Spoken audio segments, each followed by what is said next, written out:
Bom dia, boa tarde, boa noite, como diria o Fernando no outro. Eu sou a Luciana Vedovato e hoje nós estamos aqui de novo com o nosso podcast Prosa Literária, que é para conversar sobre literatura, leitura e conversar é sempre bom.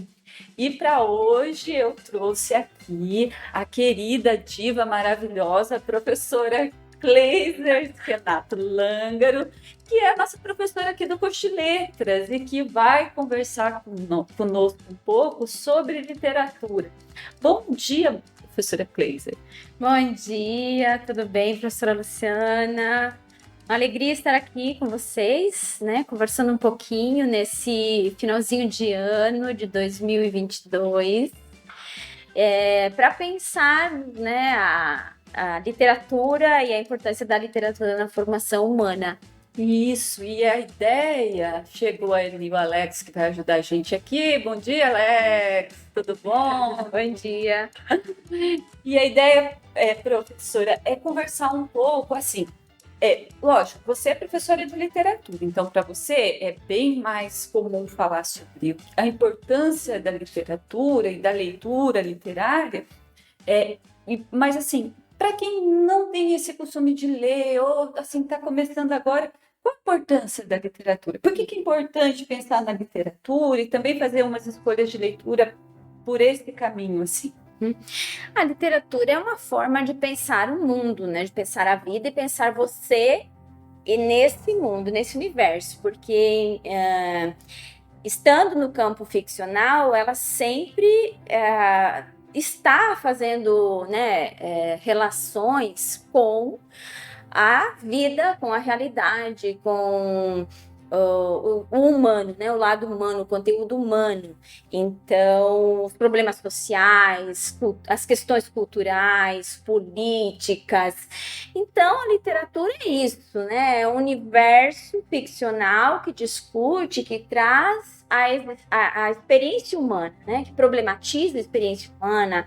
E por isso a literatura ela é um gênero, né? Que proporciona para o leitor outras experiências e também proporciona a ele pensar experiências já vividas, analisar experiências que as obras trazem e que dizem respeito à sua própria vida, ao seu país, né, à sociedade em que ele está inserido, ao mundo como um todo. Então, é um espaço de problematização de experiências humanas. Ah, que bacana, professora. E a ideia de convidá-la aqui hoje também tinha uma segunda, né, uma intenção. Bom, daqui uns dias aqui na universidade nós já estaremos em férias, né, os estudantes vão ficar sem aula, cheios de trabalho, é verdade, mas enfim. A ideia era que você trouxesse aqui para nós, assim, algumas dicas, sabe aquelas listas, vou fazer isso, isso, isso, fazer aquilo, aquele outro. Então, é uma lista de possibilidades de leitura para as férias, entre preparar o seminário, terminar o artigo, se encaixar ali uma leitura. Então, que livros você indicaria para essa moçada que está saindo, mas também para quem está ouvindo a gente, que vai nos ouvir nesse período? Muito bem, eu poderia indicar vários livros. Trouxe alguns aqui hoje, mas, assim, primeiro eu gostaria de dizer, né, que a própria obra literária já é uma viagem, né, ela já te proporciona isso. Então, se você for viajar nas férias, leve, por favor, algum livro para leitura. Se não for viajar, você também pode viajar a partir da literatura. E agora, se a pessoa for ouvir o podcast lá depois das férias, a viagem depois das férias, fazendo a leitura também, porque não tem problema. Não tem problema nenhum, isso mesmo. E aí, então, eu trouxe algumas sugestões, assim, que são leituras que eu tenho feito, né? Tenho trabalhado também em sala de aula nas disciplinas, mas são leituras que eu considero, assim, muito interessantes e que, inclusive, trouxe algumas que eu acredito que sejam novidades, assim, para os nossos leitores, para alguns dos nossos leitores. E uma delas, por exemplo, né, vou começar com essa indicação aqui da obra A África Recontada para Crianças, da Avani Souza Silva, que é uma obra bem interessante, pensando nas crianças que vão estar em casa, por aí, para, né, tempo de leitura. E ela nos proporciona, essa obra nos proporciona um conhecimento sobre história e cultura africana. Então, muito interessante, alguns países da África, Angola, Cabo Verde, Guiné-Bissau, Moçambique, São Tomé e Príncipe. Nós temos aqui narrativas, né, contos literários para crianças pequenas. Então, para conhecerem história e cultura da África, desses países em específico, eu considero uma obra bem interessante, bem lúdica, também pensando, né, na nossa formação antirracista, pensando que a gente precisa sair da história única, que a gente precisa indicar para os nossos filhos, nossos sobrinhos, para as nossas crianças. Até para ler junto e aprender com eles e com o livro, né? Com certeza. Então, obras que trazem histórias que normalmente, né, ficam em segundo plano, mas que são fundamentais para a formação humanizadora, antirracista. Então, é uma obra bem bacana para leitura.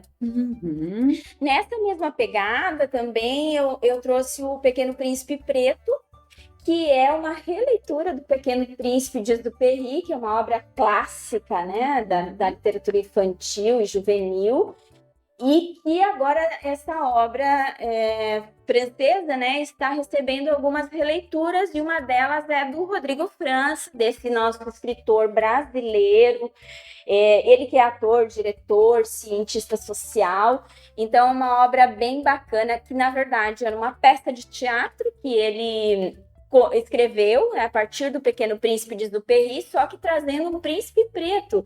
Então, muito bacana, né, para nossa leitura, e desconstruirmos também essa imagem de personagens muito eurocêntricos na literatura.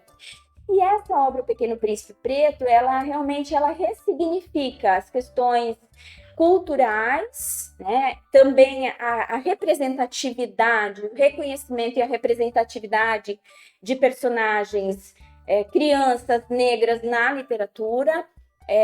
Então, uma obra muito legal, que veio de uma peça de teatro, que hoje está num livro, que traz um príncipe preto, que conta a história, e que também ressignifica, por exemplo, a representação da Baobá, que o Exupéry faz lá, que traz outras possibilidades, outros diálogos, dialoga aqui com a questão do Ubuntu, né, da cultura africana. Então, uma obra linda, gostosa de ler, uma obra importante de ser lida, humaniza. Né? Também para ler com as crianças, agora que todas elas estão de férias também. Muito bacana. Isso mesmo. E também nessa perspectiva assim, de luta antirracista, né? de rompimento de preconceitos, é uma obra que nos permite aprender, né? Aprender a respeitar o outro, a conhecer, primeiro a conhecer a cultura do outro, e em seguida, a partir disso, a respeitá-la, né? E valorizá-la. Que bacana, professora, muito bacana. Bom, aqui dicas para os pequenos, e para quem mais você trouxe dicas? Então, eu trouxe para os grandinhos também, mas eu trouxe mais uma para os pequenos, que é da literatura indígena, que é de um escritor bem renomado já, o escritor indígena Daniel Munduruku. Que veio aqui, inclusive, né? E esteve aqui conosco, né, numa oportunidade alguns meses atrás. E essa obra também, ela é uma obra assim pouco lida, porque, como eu disse para vocês, né, a literatura indígena ela está assim acessando os espaços da literatura há alguns anos, aqui nas últimas décadas. Então, talvez na escola das crianças eles não vão encontrar a origem dos filhos do Estrondo do Trovão, do Daniel Munduruku. Mas é uma obra que você vai encontrar pelo site, você vai encontrar nas livrarias, você pode fazer o pedido. E ela permite de que o leitor acesse a história e a cultura indígena, né? Os mitos de origem, a representatividade dos indígenas está aqui, o modo de ser e de pensar o mundo dos indígenas.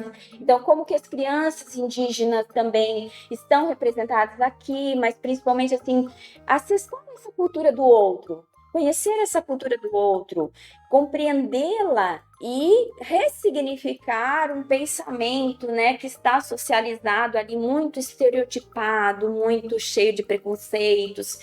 Então, Ou só limitado, assim, limitado. a poucos, né? A gente tem a Lenda das Cataratas, que acho que é um dos mais, assim, ouvidos, e aí, de repente, aparecem outras possibilidades de entender também, né, esses lugares dos povos originários. Isso, e a literatura, ela proporciona, ela, né, por meio de uma história, né, ela nos proporciona isso, ou seja, essas histórias, né, a própria abertura aqui do livro diz, assim, histórias com sabor de saber. Então, é isso.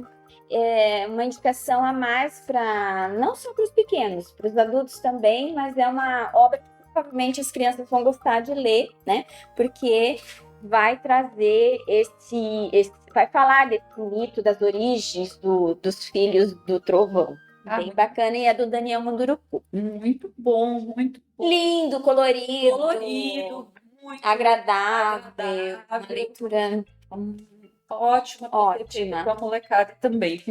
E o que mais? Bom, e aí para leituras assim, né, de leitores não tão pequenos, leitores aí já também crianças, mas a partir aí do ensino fundamental da segunda fase, ensino médio, para os adultos, para as mamães, para os papais, para leitores, né, para quem gosta de literatura.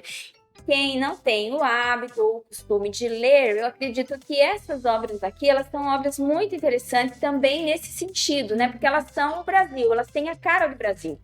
Elas trazem o retrato da nossa cultura, não diria o retrato, elas vão, de fato, fazer mostrar o Brasil, né, sob várias perspectivas. Então, eu tenho aqui da Carolina Maria de Jesus, Quarto de Despejo, Diário de uma Favelada, Metade Cara, Metade Máscara, da Eliane Potiguara, e Eu Moro na Cidade, da Márcia Cambeba, que são, então, escritoras indígenas, e a Carolina Maria de Jesus, a nossa escritora brasileira, afro-brasileira também, né?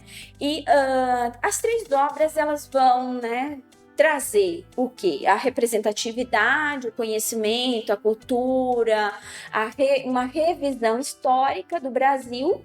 E uma narrativa desse Brasil tão diverso e desigual, e a partir dessas vozes de mulheres também, né? Sim. Tem essa coisa bacana também, né? Muito interessante. Sim, são três mulheres que estão aí engajadas, né, na luta, na resistência, por uma sociedade mais justa, mais igualitária, pelo combate ao racismo, ao machismo, à misoginia, à miséria, à fome, à pobreza. Então, eu considero obras assim muito valiosas da nossa literatura brasileira contemporânea, e não só tão contemporânea como a Carolina já ali na década de 1960 publica, né? Mas ainda é bastante recente. Muito atual, né? Com esses números de fome que temos agora, muito atual. Muito, é uma discussão necessária. Então, são vozes, né? Vozes que estão aqui problematizando. A Márcia Cambeba, ela tem a produção, essa coletânea, uma coletânea de poesia, né? Então, ela faz uma revisão, uma releitura histórica, inclusive uma problematização. Olha que lindo. Sim, uma problematização da história indígena, dos povos originários brasileiros, né? E também, assim, da percepção que a sociedade brasileira tem em relação aos povos originários, que é uma percepção ainda muito centrada no pensamento do colonizador. Então, ela busca, né, responder, inclusive, a muitos pensamentos ainda alicerçados, né, nesse racismo estrutural que a nossa sociedade tem. Mas, sobretudo, ela fala da natureza brasileira, né, ela traz, assim, a cosmovisão indígena em relação à cultura, em relação à natureza, ao cuidado com a natureza. Então, eu aprendo muito toda vez que leio Márcia Cambeba, justamente por isso, porque ela nos permite, né, eles nos permitem, os povos originários, agora a partir né, do que estão nos dizendo e a literatura também nesse papel, nos permitem também ressignificar o nosso modo de ver o meio ambiente, o cuidado com o meio ambiente, ou também a nossa perspectiva em relação aos povos originários. E para quem não está vendo o livro que eu estou vendo aqui, olha, lindo, cheio de fotografias lindas, além dos poemas, assim, conjunto, uma seleção de fotos muito, muito lindas. É uma obra que traz, assim, a discussão sobre, né, a presença dos povos originários desde a chegada dos colonizadores e, inclusive, até a questão do contexto atual desses povos, né? Então, é muito interessante a discussão. E a Eliane Potiguara também, né, nessa obra Metade Cara, Metade Máscara, ela vai nos permitir e vai nos levar a essas discussões, né, desse processo de Brasil colonizado até o contexto atual, e também é uma obra que nos permite pensar, né, nessa resistência dos povos não só originário, né, mas de todos os grupos marginalizados. Então é uma palavra de luta mesmo, né, mas é uma história bem interessante, que ao mesmo tempo que tem aqui narrativas, tem o ensaísmo, tem a poesia da Eliane Potiguara, então é uma obra bem interessante para a gente pensar o Brasil e nos pensarmos nesse percurso de formação cultural do nosso povo e nossa, inclusive, também, né? Sim, com certeza. Muito, muito bacana. Isso, e a última obra, como eu disse, Quarto de Despejo, né, que vai falar, inclusive, vai mencionar aqui, né, a obra acaba falando de uma das primeiras favelas que surgiram no Brasil, da condição do povo, do povo que mora, né, nesses espaços, uma mulher, né, que mãe solo luta para sustentar os seus filhos, uma mulher que teve pouco acesso à escolarização, ou seja, né, pouco acesso à escola, porque inclusive teve que trabalhar, teve que sustentar os filhos. Então ela vai, a partir de diários, né, a partir de relatos, que ela vai pontuando, né, 25 de junho, 27 de junho, ela vai pontuando o que acontece na vida dela, mas ao mesmo tempo ela vai fazendo uma leitura muito crítica do que acontece com ela, com os filhos, com os vizinhos, política, com a situação política. Então, é alguém assim que a gente precisa ler, né, para pensar a partir do que ela nos diz, assim, pensar todo esse percurso também histórico do Brasil, mas que é muito atual, né, a condição de muitas pessoas ainda na atualidade. E a Carolina Maria de Jesus é uma mulher que, à frente do seu tempo, né, escreveu lá nessa década né, período ali de 1960 para frente. Ela tem outras obras também, mas é uma mulher assim que assim, muito engajada, de muita crítica, né, que nos deixa aqui, né, por meio desses diários, a leitura de mundo que ela tinha, e os problemas que ela pontuou aqui são muito contemporâneos nossos e, portanto, uma leitura bem importante. Inclusive, essa obra consta na lista solicitada pelo vestibular da UniOeste, né? Olha para quem vai fazer vestibular. Para quem ainda, né, vai fazer, está estudando, se inscreveu, fica a dica também de leitura. Fica a dica. Bom, eu gostaria de agradecer, deixamos aí, depois acho que a gente pode fazer umas fotos dos livros e colocar nas redes sociais, né, Alex? Que daí também fica bem bacana, também fica registrado lá, para quem no nosso Instagram, já curte o Instagram e já pega uma dica de leitura lá. Professora Cleiser, muitíssimo obrigada pela participação aqui hoje e, né, obrigada também pelas indicações. Eu que agradeço, uma alegria estar aqui conversando com vocês. Me coloco também à disposição para outros momentos, né? Hoje foi mesmo assim mais uma citação, mas talvez a gente pudesse falar mais especificamente de cada obra, acho bem bacana. E realmente é isso, né? Participar desses momentos faz a gente crescer também e pensar que a gente tem um podcast literário.